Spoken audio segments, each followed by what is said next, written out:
Tonight, on Be Something Wonderful, detach from unwanted 3D world conditions once and for all. I am your host, Tom Kearin, and this is the Be Something Wonderful studio of higher consciousness, where we help you level up and become the best version of yourself. Creators, welcome back. Here we are in Ho Chi Minh City, Saigon, Vietnam, with another powerful video for you. This is a new client that I had a session with this morning. And she said, Tom, I just found you, and I'm addicted to your videos. And she really focused on some older videos where I talk about Barabbas in Jesus. This is when they captured Jesus, and Pontius Pilate they had a custom during Passover, right, to release a prisoner. And Pontius Pilate would ask the crowd, who do you want to release? Barabbas, the robber, right? Barabbas, remember, is the thief and robber, or the King of the Jews, Jesus of Nazareth, right? And they said, not this man. When Pontius Pilate was referring to Jesus, they said Barabbas, right? They wanted Barabbas released. The 3D world. Remember, Barabbas represents those thoughts of doubt, thoughts of fear, contrary states, right? Things that are opposite your assumption, right? Those are the thieves and robbers that rob you of what you want, rob you of your assumptions, rob you of your imagined end, of your assumed state, of your wish fulfilled. That's what Barabbas represents, right? And the crowd in this case, there's sort of a dual meaning, right? Release Barabbas, meaning they want those conditions, right? They get those conditions. They're locked into those conditions, right? You see those 3D world conditions and you believe that's reality, right? But the other part of it is release the thief and robber. Barabbas as the thief and robber. Release the unwanted state. Release the doubt and fear. And hold on to what? Hold on to Jesus, I am, right? Right? Fix yourself to that ideal. In other words, crucify or fix yourself to that state, and then resurrect in that new state of being, right?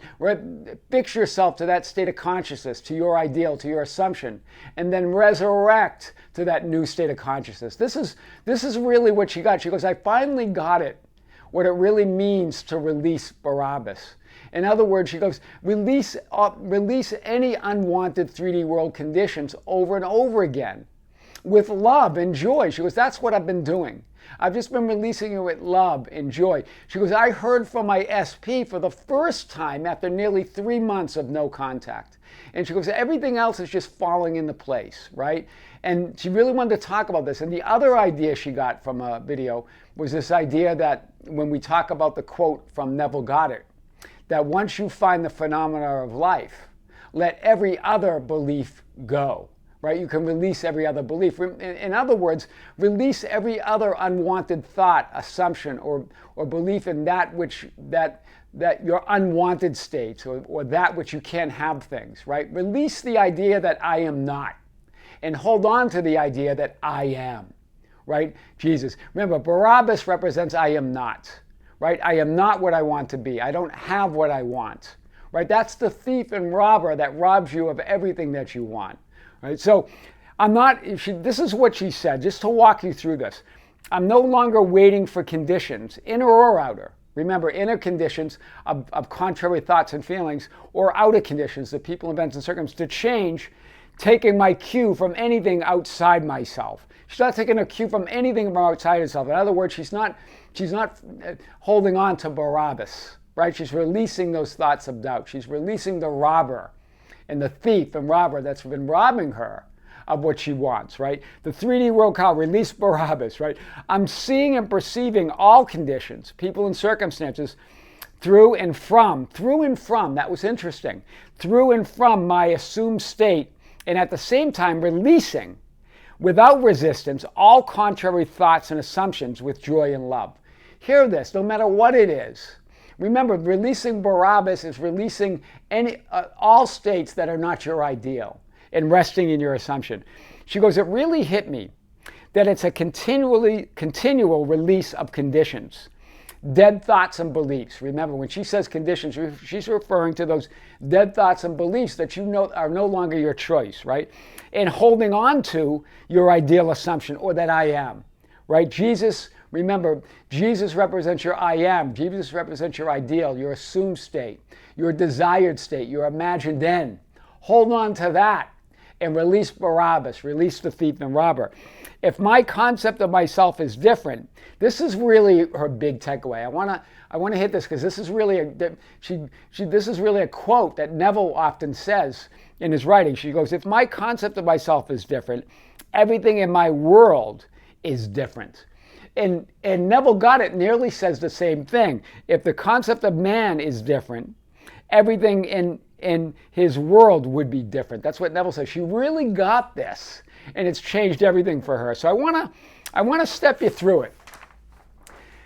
And even in Scripture, in John 18:40, when it tells the story that when they captured Jesus, and Pontius Pilate says, that we have a custom to release a prisoner, right? And when they introduced Barabbas, they said, now Barabbas was a robber. That's in 1840. Interesting. Very deliberate in Scripture, saying he's a robber. But what does that really mean? A robber of what? A robber of your dreams, a robber of your wish fulfilled, a robber of your assumptions, a robber of everything that you desire and want, right? Jesus, I am, or Barabbas, I am not. It's always that choice. Is it Jesus, your I am, everything that you want, your ideal, your assumption, that truth within you? Or is it Barabbas, the robber, that I am not enoughness, I am not this, I am not that, I am trapped by 3D world conditions? What is it, right? Release Barabbas. In other words, release thoughts and assumptions of I am not who that I desire to be. I am not that which I desire to be. I am that I am. I am who I am. I am that assumption that I assume. So really what she got at is, she goes, I guess really got eliminated not. And started to focus on my assumption. She goes, it just occurred to me that I've just been holding on to what I am not, right? And what I don't want to be, right? So holding on to, I am not holding on to what I am not, but holding on to the idea that I am not. I am not what I want to be. I am not the concept of myself that I desire. She let that go. Barabbas represents those thoughts and assumptions that are robbing you of that which you want or desire. She simply moved into that assumption. She has an imaginal scene, very simple, that implies all that. But it really, she said, even as I efforted to imagine that, and even as an assumption, what was really, I believe, holding me back is holding on to the contrary, holding on to the not enoughness, holding on to what I'm not, while at the same time imagining and assuming what I want. And so I just didn't feel like I was moving. It wasn't until I really watched that video I'm not sure which one she watched. There's several on Barabbas, right? And Jesus in this story. She goes, but I really got it, that it's releasing that state, that I am not, that idea of I am not, and really embracing and holding on to that I am. I am that I am, right? So Barabbas represents those thoughts and assumptions that are robbing you of that which you want and desire. So Jesus, your I am, is isness. It's unity. It's completeness, right? It's not, the not does not exist. There's only existence. There's only isness. There's only God. There's only love. We make up the word. The word not is made up from nothing, and nothing doesn't exist. There's only isness. There's only God. There's only the absolute, right? Barabbas is that not enoughness. I am not this. I am not that. I am not my desired state yet. I don't have enough. I don't have this. I'm waiting for this, right? For this is what Neville Goddard says, for to desire is to confess that you do not now possess what you desire. Because all things are yours, you rob yourself by living in the state of desire. For as I want, I confess I am not. She really got it, that her wanting and desiring is a confession that she's not who she wants to be, that she doesn't have what she wants. It's a confession of not enoughness. She simply goes, I just moved, I got that idea, what that really means to release Barabbas over and over again. Release those doubts, release those contrary thoughts with love and joy, and move to your assumption, right? So Barabbas or Jesus? That's the only question. I am, the King of Kings, your I am, that truth within you, that you are all things already, or Barabbas, the thief and robber, that idea that I am not who I want to be, that I don't have what I want, that I can't have it, that I'm trapped by these inner and outer conditions or the messy middle, right? Remember, Passover, because this happened during Passover, this was a tradition during Passover, it says in Scripture, represents passing from that reality, state of consciousness and version of yourself that is no longer your choice, from your old state, right? From your old state, the thief and robber, your old state, to your desired imagined ideal. It's releasing or detaching yourself from that old state, right? And then attaching or crucifying or fixing yourself to that ideal or assumption, and then resurrecting in that state of consciousness. In other words, embodying that ideal, walking in that conviction, and continually releasing contrary thoughts and doubts that don't line up or align with that assumption, right? You must now become identified with the ideal. You must remain faithful to the ideal. You not only crucify it by your faithfulness, but you resurrect it unaided by man. Jesus referring to the crucifixion and the resurrection of Jesus, the metaphysical meaning of that, right? Crucifying, fixing yourself to that desired state, and then resurrecting, letting that old state die, right? That's the death of your old state, the death of your unwanted, the death of that not enoughness, and resurrecting in that I amness. Do you see it? I am. Not I am not, but I am, right? That's big. So to experience the Passover, a passage from the old to the new concept of self, this is Neville again, you must release Barabbas, your present concept of yourself, which robs you of being that which you could be, and you must assume the new concept which you desire to express. This is Neville Goddard. Perfect, right? Then he goes on to say the best way. So your question always is, how do I do that? The best way to do this is to concentrate your attention upon the idea of identifying yourself with your ideal. Do you see it? There's no effort in that.